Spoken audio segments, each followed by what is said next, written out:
Ya, terima kasih Anda masih bersama kami dalam program Tokoh Kita. Baik Pak Haidar, ini menurut Pak Haidar sendiri budaya literasi. Menurut Bapak peran di masyarakat itu seperti apa sih Pak? Ya, tadi sudah kita singgung sedikit bahwa membaca itu membawa kita ke, itu istilahnya ada terra incognita. Ya. Jadi bukan hanya tempat yang kita, kalau tempat yang kita bisa datengin, kita datengin. Tapi ada tempat-tempat yang kita nggak tahu dan kita nggak pernah ke sana. Bahkan tempat yang nggak pernah kita datangi, itu terra incognita namanya. Nah, buku membawa kita ke situ. Itu nomor satu. Artinya apa? Memperluas wawasan, Betul. memperluas cakrawala, memperluas horizon. Itu nomor satu. Kedua, kondisi masyarakat kita yang penuh hoaks sekarang itu, Betul. antara lain muncul karena masyarakat kurang baca. Kurang baca. Masyarakat kurang baca, ilmunya sangat sedikit, ya, sehingga kemampuan untuk ngecek kemampuan untuk mengeluarkan informasi bermutu susah. Gimana kalau orang ilmunya sedikit, bagaimana mau memberikan informasi yang berkualitas? Satu. Kedua, bahan untuk mempunyai feeling dan kemudian berupaya secara konkret mengecek apakah sebuah informasi benar atau Valid tidak, atau tidak. itu juga nggak bisa. Dia nggak mau tahu. Orang kalau baca buku, tahu banyak hal, itu begitu terima tweet, itu dengan mudah. Saya tidak pernah gagal kalau terima broadcast WA dan broadcast itu hoax. Saya tidak pernah gagal untuk mengetahui bahwa itu hoax tanpa ngecek dulu. Jadi kalau saya terima Jadi broadcast, itu bisa terlihat dari kalimat saya aja Pak ya? tahu. Karena misalnya kedokteran, saya juga meskipun bukan ahli kedokteran, saya baca banyak informasi tentang kedokteran. Saya bilang ini hoax. Baru saya cek dengan berbagai macam aplikasi, ketahuan hoax. Ternyata benar hoax. Dan ya? tidak pernah saya mengatakan satu informasi itu hoax, yang setelah saya cek ternyata betul-betul bukan betul-betul hoax. Selalu betul, karena dengan informasi yang kita punya mudah. Dari cara orang menulis saja dengan mudah kita ini. Orang sekarang tuh bilang menurut dokter Robert McNamara misalnya.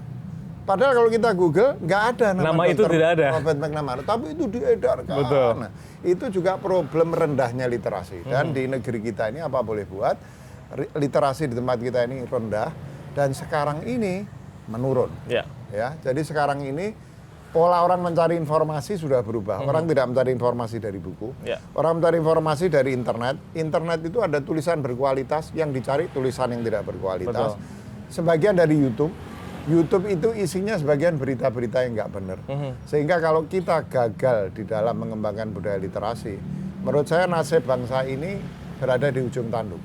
Ya, kita mungkin makmur, ya, kalaupun kita bisa bersaing dengan negara-negara lain, tapi saya kira tingkat kebahagiaan di negeri kita akan turun, masyarakatnya makin stres, potensi konflik makin besar.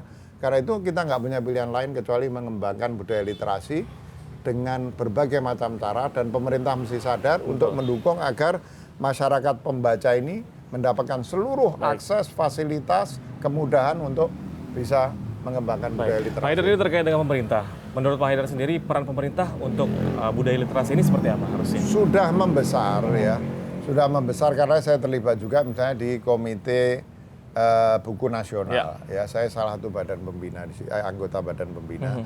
Jadi saya melihat sudah ada sekarang kesadaran ke arah situ. Pak Jokowi juga sudah menggratiskan pengiriman buku setiap tanggal 17 dan lain sebagainya.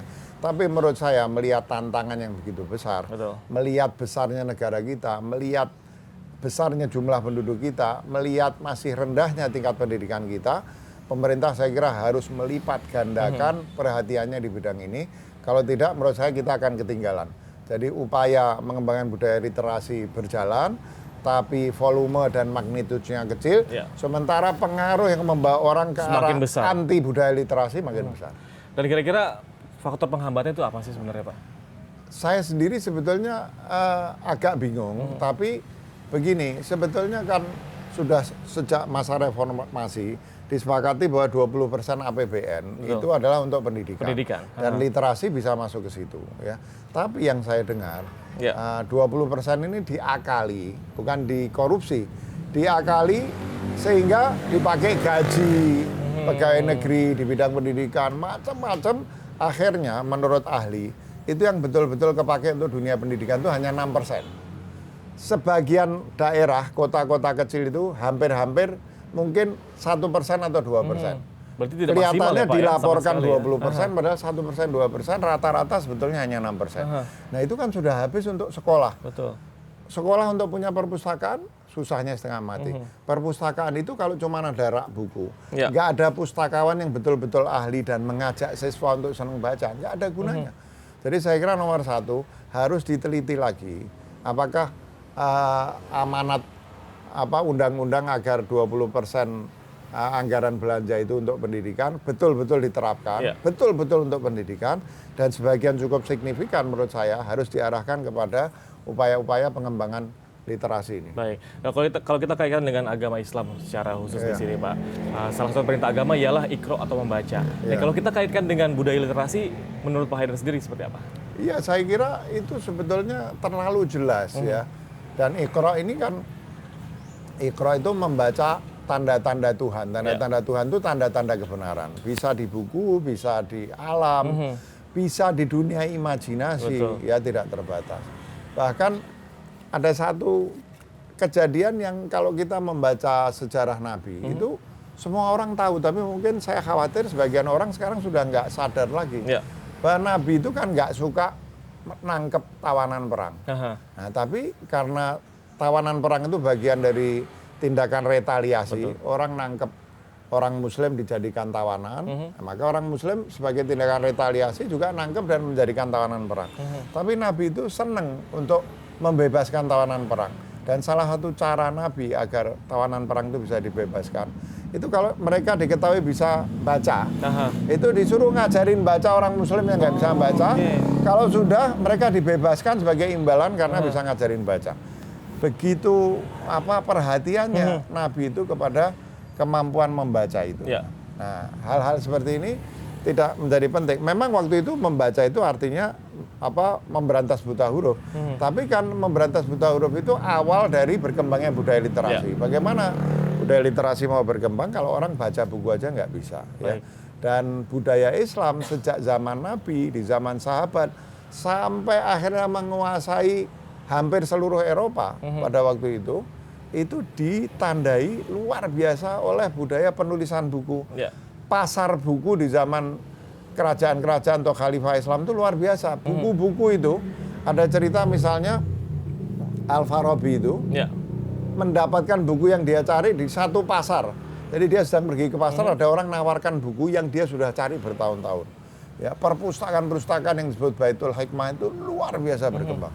Jadi peradaban Islam itu hanya berkembang dengan budaya literasi.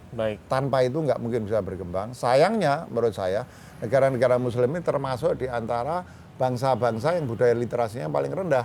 Ketinggalan, akhirnya karena ketinggalan merasa ditindas, gampang tersinggung, marah-marah, tidak berbuat sesuatu, tidak makin kaya, tidak makin pinter, akhirnya kerjanya apa? Ngajak perang orang. Padahal dari zaman Rasul sudah membantu kita ataupun memberi kita tuntunan agar selalu memberi kerukunan kepada umat beragama lainnya juga, Pak. Oh iya, itu menurut saya sangat jelas. Persoalan kaum muslimin sekarang kenapa suka konflik? Menurut saya karena inferiority complex. Karena juga mungkin kurang kerjaan. Kerjaan, baik. Secara teknologi, sains nggak berkembang dengan betul. Akhirnya ya merasa yang salah orang lain. Nggak ada yang salah dengan diri kita. Yang salah apa? Orang lain yang mau menghancurkan umat Islam. Akhirnya ya konflik terus. Itu salah satu masalahnya ya. Baik. Pak Haidar, ini kan kita sudah melihat nih banyak sekali buku nih. Kalau tadi saya pas datang ke sini juga melihat di belakang kayak ada sebuah saung, Pak ya. Boleh kita pindah ke sana, Pak ya? Boleh ya. Asik juga kita duduk juga kayaknya. Baik, dan bisa kami akan kembali saja dari berikut ini. Tetaplah bersama kami dalam program Tokoh Kita.